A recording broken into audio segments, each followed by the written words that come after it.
Good morning and welcome to NPTEL course on effective writing.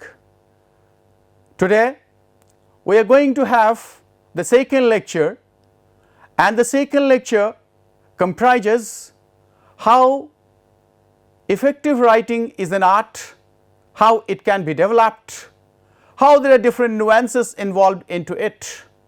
As you all remember, in the first lecture we talked about what effective writing was, but the second lecture will throw more light on how you can develop effective writing not only as an art but also as a skill. I hope the second lecture will be detailed and will sharpen your desire of writing, and writing not only for yourself but for others, which you are going to apply in the days to come.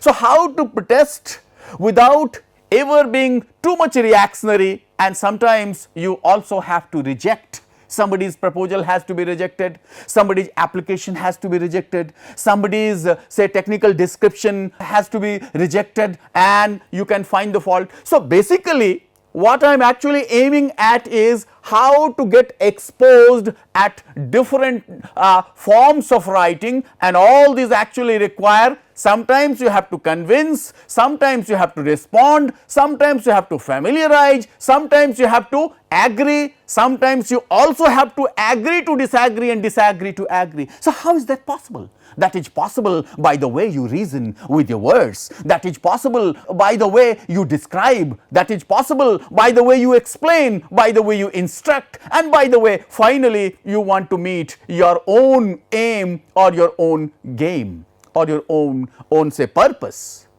So, that is why I say writing is an art.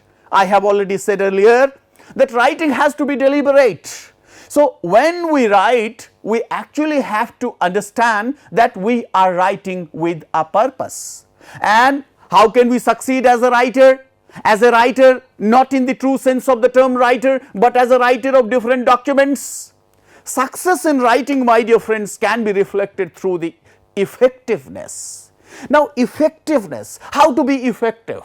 Sometimes you will find there are many people who write too much, and then less is meant. There are many people who write less and more is meant. How does this happen? This actually happens because such people have mastered the art of language, mastered the art of writing. As all of us require jobs, all of us actually are towards the destination, towards the goal, towards the career, we have to enhance and sharpen our writing abilities. Once again, I am reminded of what Francis Bacon, that English essayist, said. He said it long back, but still after so many, after centuries, we still find his writings are still relevant. What he said is, writing is an art which has to be developed, and he says in the same essay on studies, he says, reading maketh a full man, conference a ready man, and writing an exact man. My dear friends, when he says writing can make an exact man, what actually he means is, now how can we get this sort of exactitude, my dear friends? This sort of exactitude can be received only when you actually write plainly, only when you write scientifically, only when you have a sort of precision in words, only when you know for whom you are going to write. So, Francis Bacon said later that people who write less need a good memory. Now, what he actually meant was, when you write something, you actually remember that. When you write something, it is imprinted on our mind. That is why a lot of writing has to be done as a form of practice. Now, sometimes you feel, as I said earlier, that too much of writing, when you create a sort of jungle of words, when you make your writing verbose, naturally the real essence of writing is lost, my dear friend. So, what you should aim at is, you should aim at writing an exact way, writing and actually following a sort of style that can actually make others understand. Is there any need of writing when our readers or when our receivers are not in a position to understand? Not at all, my dear friends. So what you should do is, you should actually try to write in a manner, and modern day workplaces where people have got lots of assignments and deadlines in mind, and they have actually created certain limits as to how much to be written, when to be written, and why to be written. You actually have to think of how can we write efficiently in lesser amount of time. I can also cite an example given by Charles Dickens. All of us actually want to write. As a young, busy and progressing individual, whatever profession you are in, sometimes you want to write.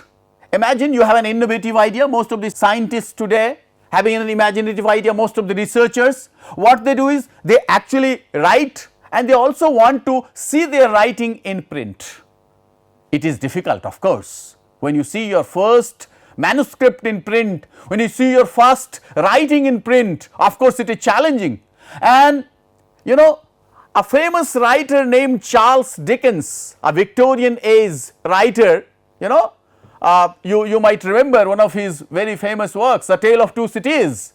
So when he got his first manuscript published or accepted, what he said was, he actually was extremely delighted, and he said, I walked down the Westminster Street Hall and turned into it. I walked down the Westminster Street Hall and turned into it for half an hour, because my eyes were so dimmed with joy and pride that they could not bear the street. I mean, such a sort of joy can be there when we actually see our writing in print. Can you not have such a joyous moment? You too can have such a joyous moment when you realize the importance of writing, when you understand the nuances of writing, when you have been practicing a lot of writing. Because effective writing, which is actually the focus of this course, effective writing develops in us so many skills. Not only the skill of writing, but an effective writer can plan beautifully, he can actually develop his reading habits, he can also understand if he is an effective writer, and if he is writing every now and then, he can also have a good mastery over summarizing. He can summarize things. He can also develop critical thinking and abstract reasoning. No writer is a good writer unless and until he has developed a sort of reasoning, and a reasoning that shows that there is a sequence in your thoughts, because writing is thinking, my dear friends. Writing allows you to think clearly. Unless and until a man can think clearly, he cannot write clearly, because ultimately writing first develops in our mind and then it comes to the paper. So effective writing is integral to learning and understanding of new subject matter, though every discipline will have its own specification and limitation. Say for example, if I am an avid lover of poetry, naturally I would look for images, metaphors, exaggerations, I mean so many things. I would actually be fancying of pictures, of scenery, of beautiful rivers and lakes. But when somebody is from an area of physics or chemistry or metallurgy or whatsoever, they will be thinking about so many things, and when they write, their writing will involve experiments, graphs, charts, reactions and many more. But even then, there actually requires a sort of reasoning, there actually requires a sort of proper sequencing. So this sequencing can be there only when you develop the art of effective writing, which is used to demonstrate the outcomes of learning. When a writer writes, when you write, what you actually saw or discover is how you have been able to understand the outcome of your learning. Though whether you are writing an essay or a report or a short report, or you are writing a proposal, or even many youngsters when they are writing examination papers and they are responding to questions. But in today's world, good writers are needed because good writers can enhance the prospect of an organization and they can write in a business like manner. What is actually needed today is to write in a business like manner so that your writing sells. What actually ultimately matters is in an organization where sale is the most important thing, they actually look for writers who can create advertisements, who can write letters, who can develop proposals that can sell. Nowadays, even in the areas of science and technology and researches, you will find unless and until your proposal has a proper sequencing, has a proper innovation, has a proper discovery, showing or following proper methodologies and coming to a right conclusion, they only are welcome, my dear friend. So, effective writing utilizes one's intelligence, education and also critical thinking skills. Workplace writings involve variety of things because at workplaces you have to write for various occasions and it is only your effective writing that can make or mar your career. Of course, you are judged by your scientific or technical knowledge or the subject knowledge, but nowadays at the workplace even your style of writing matters. A man who is today at a very lofty position, if you analyze, you will find he is there not only because of his subject matter but also because of his speaking and writing skills. Because writing reflects one's planning, writing reflects one's thinking. A clear writing, a writing that involves clarity, conciseness, cordiality, he actually ensures that his writing will cater to the requirements of the organization and also to the audience, my dear friends. Now, what actually are the advantages of effective writing? Suppose somebody is a teacher. If I am a teacher and I do not know how to write effectively, naturally I will not be able to teach effectively, because in my teaching abilities lies my reasoning abilities, and at times I have to teach a student, I have to teach a class which has a different orientation, at times I have to teach a class which once again has got different orientations, and for that when I prepare my lectures I keep my audience into mind. I keep my audience into consideration and then I prepare my notes. So, all of you, whatever profession you are in, you will find that your writing ability based on your thinking ability will convince people that you have learnt well, you have actually struggled well to communicate effectively for variety of situations. And then a good writer always has creative writing skills within. He is going to present something in such a creative manner that all the people, all the recipients, they feel like listening to him, like reading his works, like having a look at his works. Everyone is exposed nowadays in workplace to the need based writing. You do not have to write all the time in one way. At times you have to write differently because there are certain documents which act, and moreover you also have to think, you also have to take into consideration for what you are writing, what is actually the objective of your writing. If you are writing scientifically, if you are showing a document which has been carved very scientifically, you actually bring a lot of admiration, my dear friend. And for all that, suitable use of language is very important. That is why time and again I have been saying that if people who do too less of writing, they cannot have a good memory. So, if you are writing most of the time, if you are writing more, you will develop a good memory, my dear friends. Now, are there some technicalities involved in effective writing? Because time and again I have been calling effective. Is a poem not effective?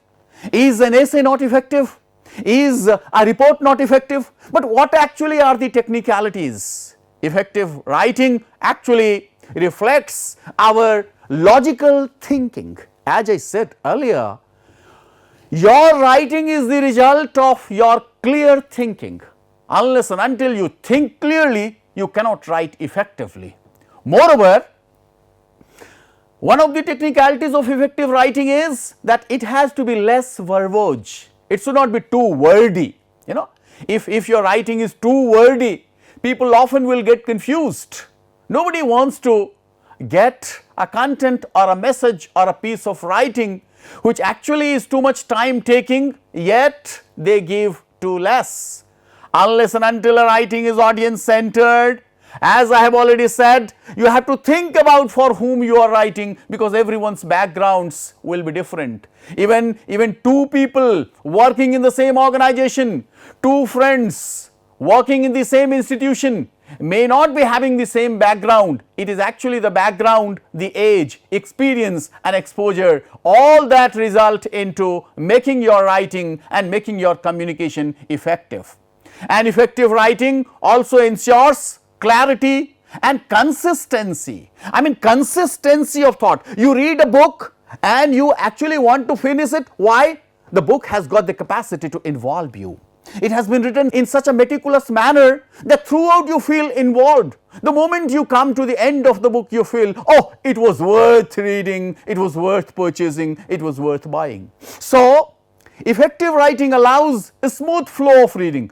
You might at times have experienced that when you read a book and you come across some very difficult words, some very sesquipedalian lengthy sentence structures, you find that it is actually blocking your thought, and you put the book aside and you stop reading. So, what was the reason?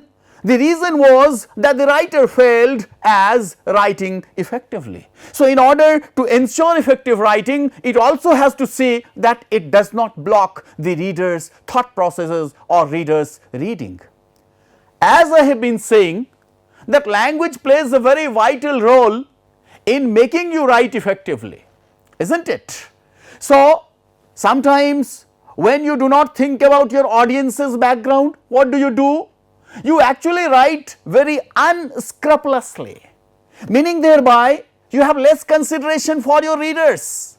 An unscrupulous use of language can mar the effectiveness in a written form of communication, because everyone does not sit with a thesaurus or a dictionary time and again, so that when he is reading a piece of literature or a piece of scientific writing, he should time and again consult dictionary. So, what he will do? He will throw the book aside, keep the book aside. So, if the words are not used in a proper order, my dear friend, the meaning most often gets obscured. You as a writer do not want the meaning to be obscured, do you? Not at all. So, we can take an example from a book by Turk and Kirkman, where he says that when it comes to writing, most of us are under the impression that mere scribbling of the words or stringing some words together can make a meaningful sentence. Not like that. You can have a look at this: for sale, typewriter, by secretary with wide carriage. Now, all these are words, and these words have got meanings also, my dear friends. As you know, all words have meaning, but then what is the problem with this? The problem with this expression is that it has not been into a proper sequence, and that is why meaning is not proper. Words have a different range. Words have a great range of meanings. They attribute meanings. Words may have a denotative value and a connotative value, my dear friends. So, when you are using a particular word, are you aware how it will affect the mind of your readers? So, you have to see how it affects your readers, because words are tricky, but you have to be a trickier person in order to derive meaning, not only for your readers, but to satisfy yourself that as a communicator you have been able to convey your meaning properly.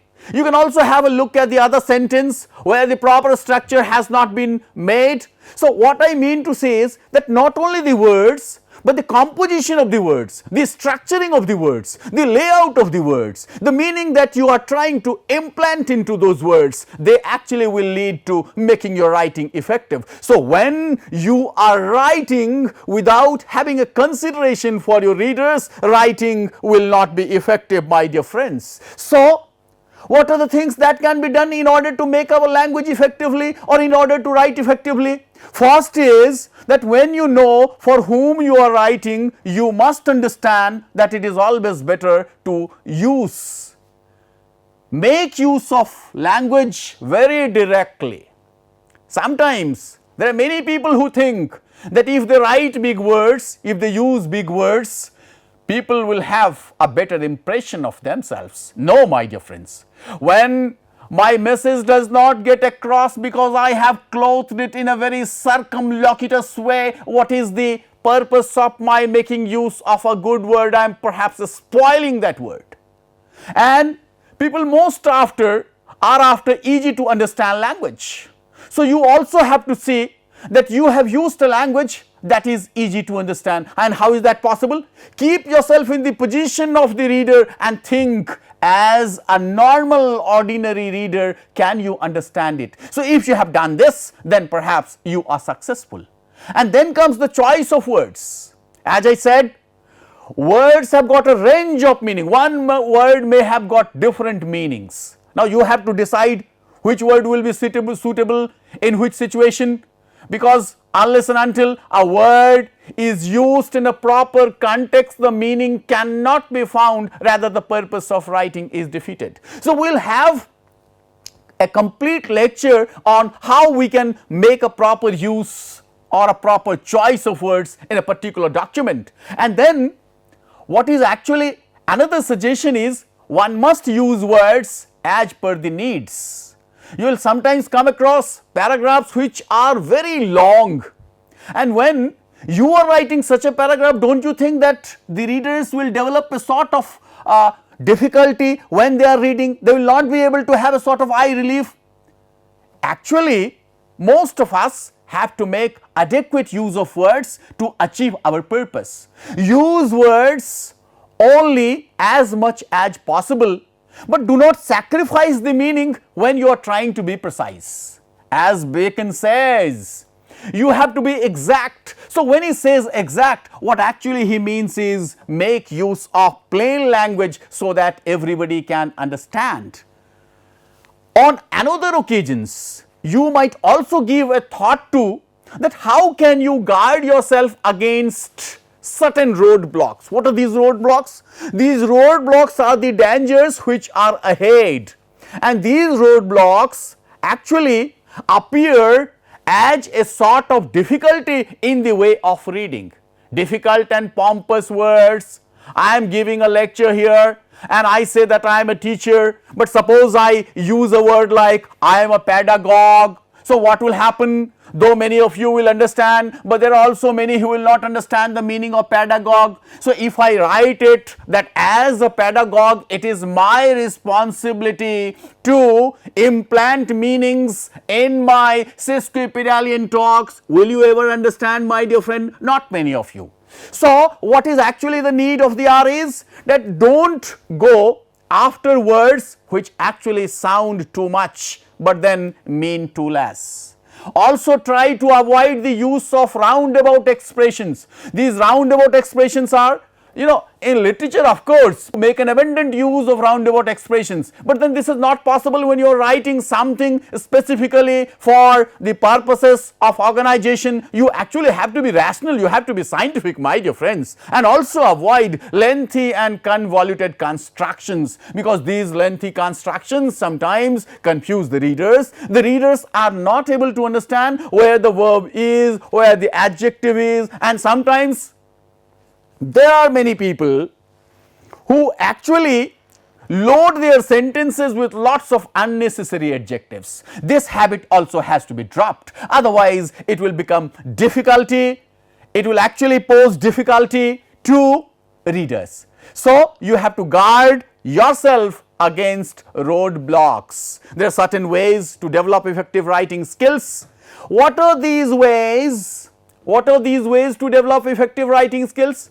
First is read as much as you can. Read everything and anything that comes to you, but depending upon how much time you have at your disposal. When you read something specifically with a purpose, research. When you read something, try to analyze. Do not take a stand in the beginning. What happens? People sometimes develop a stand, develop a sort of attitude, develop a sort of bias just in the beginning, and that is why they are not able to complete their reading, or that is why as writers also we are not able to write effectively. The main aim of writing is to express, so think in that manner, express and don't impress. When you want to impress, naturally you will have a fancy for difficult words, you will have a fancy for writing difficult sentences, long sentences, and always keep your reader in mind and state your experience. You, for that matter, I, what I should do, I should think myself as a reader, as a recipient, and then make use of a particular word that had I been in the position of the recipient, could I understand the use of such words? And then practice, my dear friend, because it is only practice that can help you. As I said in the beginning, and I am going to repeat, my dear friend, that it is only practice that can make you a perfect writer. It is practice alone that can make you an effective writer. Here, it would not be out of fashion, it would not be, say, against the fitness of things if we mention here some key words of a famous poet, Sylvia Plath, who actually tells us about the secret of effective writing. And what she says is, and by the way, everything in life is writable. What I mean to say here is, all of us have within us a writer within. So if you have the outgoing guts to do it, many people who hesitate that they cannot write, they actually do not have the guts to do it. And the imagination, of course, this imagination you cannot use when you are writing factually, but this imagination is also needed when you are writing and you do not have your audience before you. So there what you can do, you can just imagine. For example, here I do not see you, my dear friends, but I imagine that all of you are there in the classroom and I am delivering my lecture. So I keep into consideration all the young minds and also the professionals who are listening to this lecture of mine. So imagination to improvise, but always think that you can always improvise, you can always correct. The worst enemy to creativity is self-doubt. Many of us do have a sort of apprehension, a sort of doubt that you cannot write, my dear friends, we cannot write, but that is not true. Everyone can write, everyone should have the guts to write, because writing actually is a practice that has to be developed. What we can do, especially those who are the beginners, for them my sound advice is, do a bit of writing every day. Many people suggest that start with a diary writing, but diary writing always becomes very personal. You actually go for several sorts of writing, write a page every day, and you will find that day by day you are developing. Unless and until you begin, you cannot do well, because there goes the saying, well begun is always half done. Effectiveness, my dear friends, in writing cannot come in a day. It can actually take months and it can also take years. Before I close, let me put a proposition which J.S. Mill, one of the famous philosophers and celebrities of England, said once, if you cultivate a piece of land more and more, and better, there comes a time when it is not worthwhile to cultivate it better still. What is the meaning? What is the implication here? That as growing writers, as growing individuals, as growing professionals, we need to develop a niche for writing. We need to practice every now and then, better and better. And there are several ways you can do that. I cannot tell you all the ways, but then you also, as curious people, you also as civilized citizens of this new age can find several ways in which you can enhance your writing capabilities. My dear friends, as somebody said, writing actually makes you a perfect man. In order to be a perfect man, it is always better to write. It is always better to think of how you can write effectively, because effectiveness in writing can result only through practice, only through reading, and only through struggling, but then not simply by sitting at a place and not deciding that you always hesitate and you won't be able to write like the celebrities, because writing is a skill, writing is deliberate, writing can be enhanced, writing can be developed, and you as a prosperous individual in a new age of today, you will come across many resources from where you can get some inspiration as how you can write effectively. So, in the first lecture, my main essence and my main advice to you all is, please keep on practicing. We will have many such sessions where we will try to, or where both you and I will try to build a sort of rapport as to how we can write to be realized, to be responded. Till then, keep thinking. Till then, keep writing. Till then, keep imagining.